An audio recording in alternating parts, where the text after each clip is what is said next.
नमस्कार आणि राम राम मंडळी, तुमच्या सर्वांचं स्वागत आहे इन्फोटेक फोरम या यूट्यूब चॅनलवर।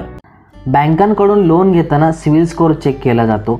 जर सिव्हिल स्कोअर खूप कमी असेल तर बँकेकडून लोन मिळत नाही, पण सिव्हिल स्कोअर खूपच कमी असेल तर तो कसा वाढवायचा याची माहिती खूप साऱ्या लोकांना नसते। पण तो सिव्हिल स्कोअर कसा वाढवायचा, जर तुमचा सिव्हिल स्कोअर खूप कमी असेल तर हा व्हिडिओ तुमच्यासाठी खूप महत्त्वाचा आहे। तुमचा सिव्हिल स्कोअर जर खूपच कमी आहे किंवा जो आहे तो कसा मेंटेन करायचा याबद्दलची सर्व माहिती या व्हिडिओमध्ये सांगणार आहे। त्यासाठी पूर्ण व्हिडिओ स्किप न करता शेवटपर्यंत पाहत राहा। जर या चॅनलवर नवीन असाल आणि सबस्क्राइब केलं नसेल तर सबस्क्राइब करा, बाजूच्या बेलवर क्लिक करून ऑल नोटिफिकेशनवर क्लिक करा, जेणेकरून तुम्हाला व्हिडिओचे सर्वात आधी नोटिफिकेशन येईल आणि व्हिडिओ पाहता येईल। तसेच सर्व अपडेटसाठी फेसबुक पेज आणि इंस्टाग्राम पेजला फॉलो करा। साधारणतः 750 पेक्षा जास्त सिव्हिल स्कोअर असणे खूप गरजेचं आहे। यामुळे बेस्ट इंटरेस्ट रेट मिळतो आणि सहज लोन मिळते। पण जर 800 पेक्षा जास्त असेल तर कोणतीच अडचण येत नाही। खूप साऱ्या लोकांना सिव्हिल स्कोअर कमी असल्यामुळे अडचणींचा सामना करावा लागतो। सिव्हिल स्कोअर कमी असल्यामुळे खूप साऱ्या बँका लोन देत नाहीत। सिव्हिल स्कोअर कमी असल्यामुळे खूप सारे कष्ट घ्यावे लागतात लोन मिळवण्यासाठी, आणि जरी लोन मिळालं तरी सुद्धा इंटरेस्ट रेट हा जास्त असतो। यामुळे तुमचा जर सिव्हिल स्कोअर चांगला असेल तर लोन घेताना कोणत्याही अडचण येत नाही। कमी असलेला सिव्हिल स्कोअर किंवा खराब झालेला सिव्हिल स्कोअर तसेच जो सिव्हिल स्कोअर आहे तो मेंटेन करणे खूप साऱ्या लोकांना माहीत नसते। या व्हिडिओमध्ये सिव्हिल स्कोअर कसा वाढवायचा किंवा जो आहे तो कसा मेंटेन करायचा याची माहिती या व्हिडिओमध्ये सांगणार आहे। त्यामुळे हा खूप महत्त्वाचा व्हिडिओ आहे, त्यामुळे हा जास्तीत जास्त लोकांपर्यंत शेअर करा। सिव्हिल स्कोअर कमी होण्याची किंवा खराब होण्याची मुख्यतः 7 कारणे आहेत। ही 7 कारणे कोणती आहेत आपण त्याची माहिती टप्प्याटप्प्याने घेऊया, आणि त्यानंतर आपण सिव्हिल स्कोअर कसा वाढवायचा याची सुद्धा माहिती घेऊया। सिव्हिल स्कोअर कमी होण्याचं पहिलं आणि मुख्य कारण म्हणजे default on repayment. Default on repayment म्हणजे तुम्ही जर एखादं लोन घेतलं असेल आणि त्याचा हप्ता भरण्यासाठी तुम्ही विसरले किंवा काही आर्थिक अडचणीमुळे तुम्ही जर हप्ता भरू नाही शकलात तर त्यावेळेस तुमचा सिव्हिल स्कोअर हा खूप अफेक्ट होतो, आणि तो हप्ता न भरल्यामुळे डिफॉल्ट होतं, आणि डिफॉल्ट झाल्यानंतर सिव्हिल स्कोअर हा खूप कमी होतो। किंवा जर तुम्ही क्रेडिट कार्ड वापरत असाल आणि जर त्याचं पेमेंट करायला तुम्ही विसरलात, यामुळे अमाऊंट छोटी असो किंवा मोठी असो त्यामुळे तुमचा सिव्हिल स्कोअर हा कमी होतोच, पण सिव्हिल स्कोअर हा खूप मोठ्या प्रमाणात कमीसुद्धा होतो। लोन किंवा क्रेडिट कार्डची अमाऊंट केवढी मोठी आहे त्यावरती सिव्हिल स्कोअर कमी होणं अवलंबून असतं। तुमची जर रक्कम खूप मोठी असेल तर तुमचा सिव्हिल स्कोअर हा खूप मोठ्या प्रमाणात कमी होतो। एखादं जरी पेमेंट तुम्ही करू शकला नाहीत, जर तुमचा सिव्हिल स्कोअर 800 असेल तर तो 750 ते 600 पर्यंत सहज येऊ शकतो। यामुळे सिव्हिल स्कोअर कमी होण्याचं हे सर्वात मोठं आणि महत्त्वाचं कारण आहे। त्यानंतर दुसरं कारण म्हणजे क्रेडिट कार्ड पेमेंट। यामध्ये 2 उदाहरण आहेत। यामध्ये पहिलं उदाहरण म्हणजे जर समजा तुमचं क्रेडिट कार्ड हरवलं आणि जर ते कोणी दुसऱ्याने वापरलं। आता खूप सारे लोक म्हणतील की क्रेडिट कार्ड हरवलं तरी सुद्धा पिन टाकावा लागतो, पण आता वायफाय कार्ड्स आले आहेत जेणेकरून पिन टाकावा लागत नाही। अशा वेळेस जर तुमचं क्रेडिट कार्ड कोणी दुसऱ्याने वापरलं आणि जर तुम्ही म्हणालात की हे क्रेडिट कार्ड हरवलं होतं तर त्याचे पैसे मी का पे करायचे, पण जर अशा वेळेस हे पेमेंट जर डिफॉल्ट झालं किंवा हे जर तुम्ही पेमेंट नाही दिलं, त्याची तारीख निघून गेली, तर याच्यामुळे तुम्हालाच फटका पडणार आहे। यामध्ये दुसरं उदाहरण म्हणजे खूप साऱ्या लोकांना सवय असते, काही वर्ष अगोदर एक ट्रेंड आला होता की एक नवीन सिम कार्ड घ्यायचं, बॅलन्स वापरायचं आणि ते फेकून द्यायचं। अशा प्रकारे खूप सारे लोक क्रेडिट कार्ड घेतात, वापर करतात आणि पेमेंट भरायच्या वेळेस ते फेकून देतात किंवा ते वापरत नाहीत, आणि जरी बिल आले किंवा पेमेंट आलं ते सुद्धा पे करत नाहीत। अशाने काय होतं, तुमचा सिव्हिल स्कोअर कमी होतो कारण तुम्ही ते पेमेंट वेळेवर करत नाही। अशा वेळेस खूप सारे लोक हे ॲड्रेस सुद्धा बरोबर देत नाहीत, कारण येणारं बिल हे आपल्याला पोहोचणार नाही आणि ते दुसरीकडे जाईल, आणि जरी बँकेला जरी वसूल करायचं म्हटलं तरी बँक सहजासहजी वसूल करू शकणार नाही। पण जर इन फ्युचरमध्ये कधी जर लोन घ्यायचं असेल आणि ज्यावेळेस तुम्ही एन्क्वायरी कराल लोन घेण्यासाठी, त्यावेळेस हे सर्व प्रकार उघडकीस येतील आणि तुमचा सिव्हिल स्कोअर हा हे पेमेंट न दिल्यामुळे खूप कमी झालेला असेल।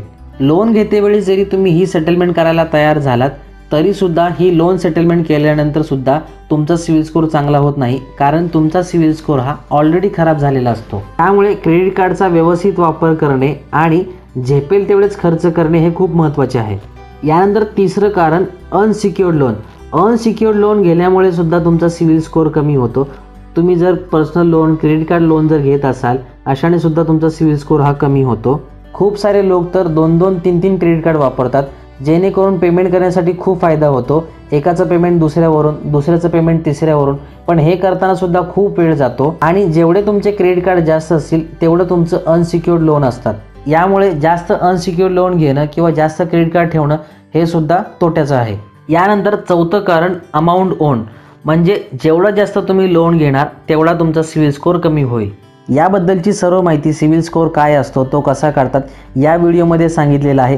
तो व्हिडिओसुद्धा तुम्ही पाहू शकता. त्याची लिंकवरती आय बटनमध्ये आणि खाली डिस्क्रिप्शन बॉक्समध्ये दिली आहे. तरीसुद्धा मी या ठिकाणी संक्षिप्तपणे सांगतो. जर तुमची एलिजिबिलिटी 40 लाखाची आहे आणि जर तुम्ही 30 लाखाचं लोन घेतलं असेल तर तुमचा सिबिल स्कोअर हा थोडासा कमी होतो.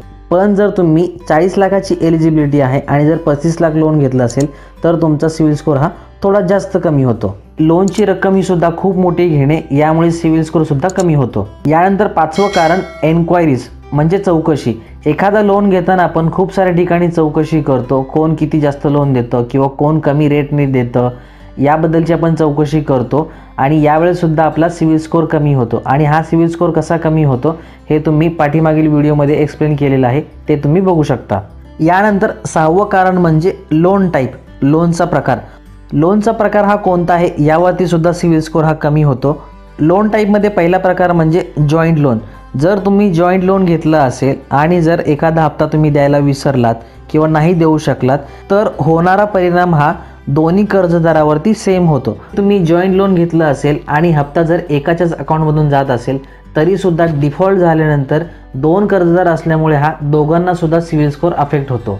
यामध्येच दुसरा प्रकार म्हणजे add on card. Add on card म्हणजे काय आणि याचा इफेक्ट कसा पडतो याची माहिती आपण एका उदाहरणाच्या माध्यमातून घेऊया. समजा ए या व्यक्तीचं XYZ या बँकेमध्ये अकाउंट आहे आणि त्यांचं अकाउंट खूप चांगल्या पद्धतीने ते मेंटेन करत आहेत. बँक ए या व्यक्तीला सांगते तुमच्याकडे जे काही क्रेडिट कार्ड्स वगैरे आहेत, तुम्ही ज्या फॅसिलिटीज किंवा तुम्ही ज्या काही लिमिट्स वापरत आहात त्याच लिमिट्स किंवा त्याच फॅसिलिटीज तुम्ही तुमच्या पत्नी, मुलगा आणि मुलासाठी सुद्धा देऊ शकता. अशा वेळेस बँक काय करते, ए या व्यक्तीच्या नावावरती ॲड ऑन कार्ड तिघांना देते, म्हणजे पती, पत्नी आणि मुलगा. पण जर चुकून एखाद्या वेळेस मंथली पेमेंट करण्यासाठी ए ही व्यक्ती विसरली, यावेळेस ए या व्यक्तीचा सिबिल स्कोअर हा कमी तर होईलच, पण ए या व्यक्तीने 3 ॲड ऑन कार्ड घेतले होते, त्याची पत्नी, मुलगा आणि मुलीसाठी. अशा वेळेस चौघांचाही सिबिल स्कोअर हा अफेक्ट होतो, कारण एकावरतीच 3 जणांना ॲड ऑन कार्ड दिलेले आहेत. मेन माणसाने डिफॉल्ट केल्यामुळे ते इतर 3 जणांसाठी सुद्धा लागू होतात. यानंतर सातवं कारण म्हणजे चुकीचा क्रेडिट रिपोर्ट. क्लोज अकाउंट नीट क्लोज झाले आहेत की नाहीत, व्यवस्थित सेटल झालेले आहेत की नाहीत हे सुद्धा वेळेवर चेक करणं खूप गरजेचं असतं. काही वेळेस आपण पार्ट पेमेंट करतो आणि अपडेट व्हायला वेळ जातो. अशा वेळेस क्रेडिट रिपोर्टमध्ये रिफ्लेक्ट होतं. या बाबतीत तुम्ही कंप्लेंट करून सुधारू शकता. पण जर वेळेत कळालं तर एखादं लोन क्लिअर केल्यानंतर आपण लवकर लोन घेत नाही, त्यामुळे ह्या गोष्टी आपल्याला कळून येत नाहीत. अशा वेळेस आपण 1-2 वेळा डिफॉल्टसुद्धा होऊन जातो. या चुका सुधारण्यासाठी किंवा हे व्यवस्थित कळण्यासाठी आणि आपला सिबिल स्कोअर खराब होऊ नये म्हणून जरी तुम्ही लोन घेणार नसाल तरीसुद्धा वर्षातून एकदा सिबिल स्कोअर हा चेक करावा. ही सर्व झाली सिबिल स्कोअर कमी होण्याची कारणं. पण जो सिबिल स्कोअर चांगला आहे तो तसाच मेंटेन करणं सुद्धा खूप अवघड असतं. तो कसा मेंटेन करायचा किंवा तुमचा सिबिल स्कोअर जर खूपच कमी असेल तर तो कसा वाढवायचा त्याबद्दलची माहिती आपण आता घेऊया.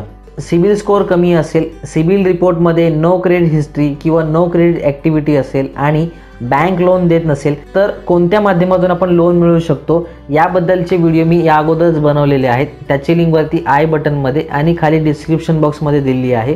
ते एकदा व्हिडिओ तुम्ही पाहून घ्या. Number 1, EMI loan payment. EMI आणि सर्व पेमेंट्स हे वेळेवर भरणे खूप गरजेचं आहे आणि क्रेडिट कार्ड पेमेंटसुद्धा पूर्ण भरणं गरजेचं आहे. खूप साऱ्या लोकांना माहीत नसतं, ज्यावेळेस आपण क्रेडिट कार्डचं पेमेंट करताना मिनिमम अमाऊंट भरतो त्यावेळेससुद्धा सिबिल स्कोअर हा अफेक्ट होतो. खूप लोक क्रेडिट कार्डचं पेमेंट खूप मोठं असल्यानंतर मिनिमम अमाऊंट पे करून वेळ मारून नेतात, पण हे सुद्धा खूप वाईट आहे. यामुळे सिबिल स्कोअर हा कमी होतो. जरी EMI पेमेंट काही कारणास्तव तुम्ही नाही भरू शकलात, ज्या वेळेस जेवढ्या लवकर तुमच्याकडे पैसे येतील अशा वेळेस पूर्ण पेमेंट करणे हे खूप गरजेचं आहे. म्हणजेच EMI अमाऊंट, यानंतर बाउन्स चार्जेस आणि यानंतरसुद्धा काही त्यांच्या इतर फी असतात त्या एकत्रित भरणे आणि पूर्ण भरणे हे सुद्धा खूप महत्त्वाचे आहे. कधी कधी असं सुद्धा होतं की पैसे असताना सुद्धा EMI भरायला विसरतात. अशा वेळेस ECS करणे हे खूप महत्त्वाचे आहे आणि फायद्याचे सुद्धा आहे, जेणेकरून कोणताही EMI लेट होणार नाही. कधी कधी बँकांच्या सुट्टीमुळे सुद्धा अडचणी येतात आणि पैसे डिपॉझिट करू शकत नाही. त्यामुळे ECS हा सर्वात महत्त्वाचा आणि चांगला पर्याय आहे. दुसरा मुद्दा, क्रेडिट मिक्स आणि पिरियड. अनसिक्युअर्ड लोन हे टोटल क्रेडिट एलिजिबिलिटीच्या 20% पेक्षा जास्त नसावे. अनसिक्युअर्ड लोन म्हणजे पर्सनल लोन आणि क्रेडिट कार्ड पेमेंट हे दोन्ही टोटल क्रेडिट एलिजिबिलिटीच्या 20% पेक्षा जास्त नसावे. हे आपण एका उदाहरणाच्या माध्यमातून पाहून घेऊया. समजा मंथली सॅलरी तुमची 40,000 रुपये आहे, म्हणजे तुम्ही 20,000 रुपयाचा EMI देऊ शकता. 20,000 रुपये ही तुमची टोटल क्रेडिट एलिजिबिलिटी झाली. टोटल क्रेडिट एलिजिबिलिटीच्या 20% पेक्षा जास्त अनसिक्युअर्ड लोन नसावे, म्हणजे 20,000चे 20% म्हणजे 4,000 रुपये झाले. 4,000 रुपयापेक्षा जास्त तुमचा पर्सनल लोनचा EMI किंवा क्रेडिट कार्डचं पेमेंट नसायला पाहिजे. यानंतर पिरियड. एकाच वेळेस जर तुम्हाला 2 लोनची आवश्यकता असेल तर ते लोन घेणं टाळावे आणि प्रत्येक लोनमध्ये किमान 1 वर्षाचं अंतर तरी असावं. म्हणजे एका वर्षामध्ये 1 लोन आणि दुसऱ्या वर्षामध्ये 2 लोन, अशा प्रकारचे 2 लोन असतील तर काही फरक पडणार नाही. पण जर एकाच वेळेस जर तुम्ही 2-3 लोन घेणार असाल तर तुमचा क्रेडिट स्कोअर हा कमी होऊ शकतो. यानंतर तिसरा मुद्दा, क्रेडिट लिमिट. क्रेडिट कार्डचा वापर हा जास्त नसावा आणि क्रेडिट कार्डचा वापर हा टोटल क्रेडिट एलिजिबिलिटीच्या 30% पेक्षा जास्त नसावा. जर क्रेडिट कार्डचं लिमिट हे 1 लाख रुपये असेल तर क्रेडिट कार्डचं स्पेंडिंग हे 30,000 असायला पाहिजे किंवा जास्तीत जास्त 40,000 असायला पाहिजे. क्रेडिट कार्डचा अतिवापर केल्याने सिबिल स्कोअरसुद्धा खराब होतो, कारण यावरून असं दिसून येतं की तुम्हाला जास्तीत जास्त वेळा किंवा खूप वेळा लोनची आवश्यकता असते आणि क्रेडिट कार्ड हे एक प्रकारचं लोनच आहे. यानंतर क्रेडिट लिमिटमध्ये दुसरा मुद्दा म्हणजे टोटल EMI हा सॅलरीच्या 40% पेक्षा जास्त नसावा. टोटल EMI म्हणजे अनसिक्युअर्ड लोन, यानंतर तुमचे जे काही अदर लोन असतील, क्रेडिट कार्ड पेमेंट, या सर्वांचा EMI हा तुमच्या सॅलरीच्या 40% पेक्षा जास्त नसावा. उदाहरणतः तुमची सॅलरी जर 50,000 रुपये असेल तर तुमचा टोटल EMI हा 20,000 पेक्षा जास्त नसावा. यानंतर चौथा मुद्दा, यूज ऑफ क्रेडिट कार्ड म्हणजे क्रेडिट कार्डचा वापर. क्रेडिट कार्डचा वापर हा कमीत कमी करायला पाहिजे. जास्त क्रेडिट कार्ड वापर करू नये. खूप सारे लोक 3 ते 4 क्रेडिट कार्ड घेतात, एकाचं पेमेंट दुसऱ्यावरून, दुसऱ्याचं पेमेंट तिसऱ्यावरून. यामुळे खूप वेळही जातो. तसेच क्रेडिट लिमिटसुद्धा खूप वापरली जाते, कारण प्रत्येक कार्डसाठी त्याचं एक क्रेडिट लिमिट असतं आणि प्रत्येकामधील जरी थोडं थोडं वापरलं तरीसुद्धा हे क्रेडिट लिमिट खूप मोठं होतं. यानंतर क्रेडिट कार्डचं पेमेंट हे पूर्ण करायला पाहिजे किंवा जर त्यावरती EMI केला तर इंटरेस्टसुद्धा खूप जातो. काही आर्थिक अडचणीमुळे क्रेडिट कार्ड पेमेंट पूर्ण भरणे शक्य नसल्यास मिनिमम ड्यू तरी भरावे. यामुळे तुमचा सिबिल स्कोअर हा कमी अफेक्ट होईल. जर तुम्ही मिनिमम पेमेंटसुद्धा भरणार नसाल तर ते पेमेंट डिफॉल्ट गणलं जाईल आणि तुमचा सिबिल स्कोअर हा खूप प्रमाणात कमी होतो. प्रत्येक वेळेस फक्त मिनिमम अमाऊंट भरू नये, कारण याने सुद्धा क्रेडिट स्कोअर हा खूप कमी होतो. तुमच्याकडे जर 2-3 क्रेडिट कार्ड आहेत आणि तुम्हाला जर त्यातील एखादं क्रेडिट कार्ड बंद करायचं आहे, अशा वेळेस ज्या क्रेडिट कार्डचं पेमेंट तुम्ही थकवलं आहे किंवा ते नियमित भरलेलं नाही आहे ते तुम्ही बंद करावं आणि ज्या क्रेडिट कार्डचा रेकॉर्ड तुमचा चांगला आहे त्याचं नियमित तुम्ही पेमेंट करतात असंच क्रेडिट कार्ड चालू ठेवावं, जेणेकरून तुमचा क्रेडिट स्कोअरसुद्धा चांगला वाढेल. यानंतर सिबिल स्कोअर वाढवण्यासाठी 5वा मुद्दा, secured loan. FD, LIC, gold, mutual fund यावरती तुम्ही लोन घ्यावं. FD, LIC, gold, mutual fund यावरती लोन घेताना तुमचा सिबिल स्कोअर चेक केला जात नाही. अशा प्रकारचं लोन घेण्याने सिबिल स्कोअर वाढण्यास खूप मदत होते. या प्रकारच्या लोनमध्ये व्याजदर हा पर्सनल लोनपेक्षा सुद्धा खूप कमी असतो. क्रेडिट रेकॉर्ड खराब आहे किंवा तुमचा सिबिल स्कोअर जर खूपच कमी आहे तर अशा प्रकारचं लोन घेतल्याने तुमचा सिबिल स्कोअर चांगला वाढेल. तसेच प्रोव्हिडंट फंड, PPF, यानंतर बँक ओव्हरड्राफ्ट, सॅलरी अकाउंटवरती, करंट अकाउंटवरती सुद्धा तुम्ही घेऊन क्रेडिट स्कोअर वाढवू शकता. यानंतर 6वा मुद्दा, जॉईंट अकाउंट.